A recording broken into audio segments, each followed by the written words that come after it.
Hello everyone, কেমন আছেন আপনারা সবাই?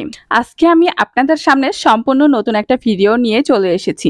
এতদিন আমি মহস্থানগড়ের গোবিন্দ ভিটা, জিয়তকুণ্ড, রাজা পরশুরামের প্রাসাদ এবং খোদার পাথরের ভিটা বিভিন্ন দর্শনীয় স্থান আপনাদের সামনে উপস্থাপন করেছি।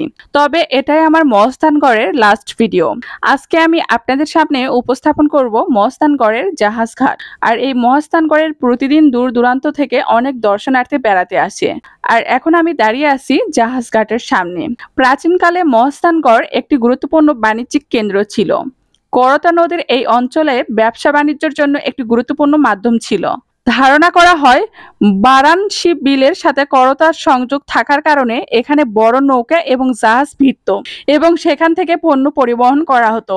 আর মহস্থানগড়ের জাহাজঘাট একটি প্রত্নতাত্ত্বিক স্থান, যা মহস্থানগড় এলাকার উত্তর পূর্ব কোণে অবস্থিত।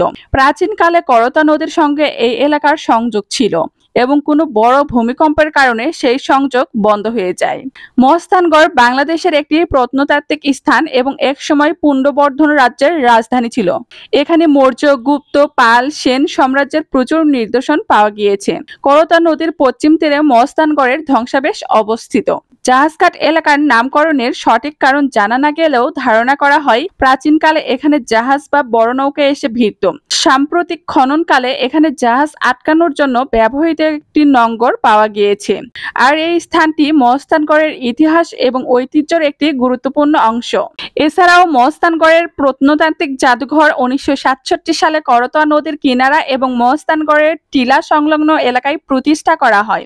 মহস্থানগড়ের ইতিহাস এবং ঐতিহ্য উপলব্ধি করে এই জাদুঘরটি প্রতিষ্ঠা করা হয়। সুতরাং মহস্থানগড়ের জাহাজঘাটের ইতিহাস মূলত এই অঞ্চলের প্রাচীন বাণিজ্য ও যোগাযোগ ব্যবস্থার একটি অংশ ছিল, যা করতোয়া নদীর তীরে অবস্থিত একটি গুরুত্বপূর্ণ স্থানকে নির্দেশ করে। জাহাজঘাট এলাকা আমার ঘুরে দেখা হয়েছে। এরপরে আমি চলে আসছি মহস্থানগড়ের পার্কিং জোন এলাকা।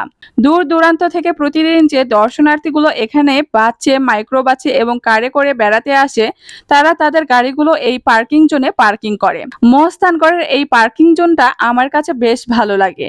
খুব সুন্দর করে পরিপাটি সাজানো গোছানো রাস্তাঘাট, চারিদিকে সবুজে ঘেরা, মন মুগ্ধ। আর এই পার্কিং জোনটা করতা নদীর কোল ঘেঁষে তৈরি করা হয়েছে। আর এখানে বসে থাকার জন্য খুব সুন্দর করে বসার জায়গাও বানিয়ে দেওয়া আছে। তাই তো যারা মহস্থানগড় বেড়াতে আসে সবাই একটু সময়ের জন্য হলেও এই পার্কিং এলাকাটাই কিছু সময় কাটানোর জন্য চলে আসে। এই পার্কিং জোনের ভেতরে অনেক খাবারের দোকান আছে, তারপরে এর মধ্যে আছে ছোট্ট একটা রেস্টুরেন্ট। সামনের দিকে এগিয়ে যাচ্ছে, এই রোডটা ধরে হাঁটতে আমার ভীষণ ভালো লাগছে।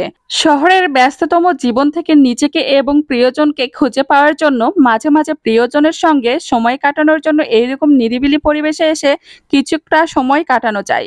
এতে করে একটা সম্পর্ক খুব সুন্দর হয়।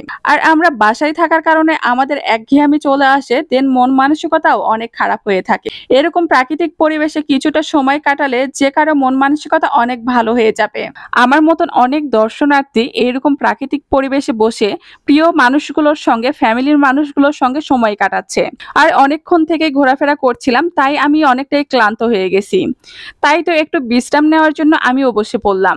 এখানে বসে প্রাকৃতিক সৌন্দর্য, পাখির কলরব, তার মধ্যে আবার পাশ দিয়ে করতা নদী বয়ে চলেছে। আজকে আপনাদের সাথে অনেক কিছু শেয়ার করলাম। এখন বাসায় যেতে হবে, তবে একদম যেতে ইচ্ছা করছে না।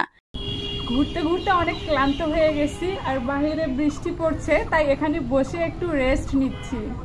কিছুই করার নেই, কারণ আমরা সারাদিন যতই ঘোরাফেরা করি না কেন, দিন শেষে কিন্তু আমাদের ওই আপন নিরেই ফিরতে হয়। আপনারা সবাই ভালো থাকবেন, সুস্থ থাকবেন, আর অবশ্যই আমার জন্য দোয়া করবেন।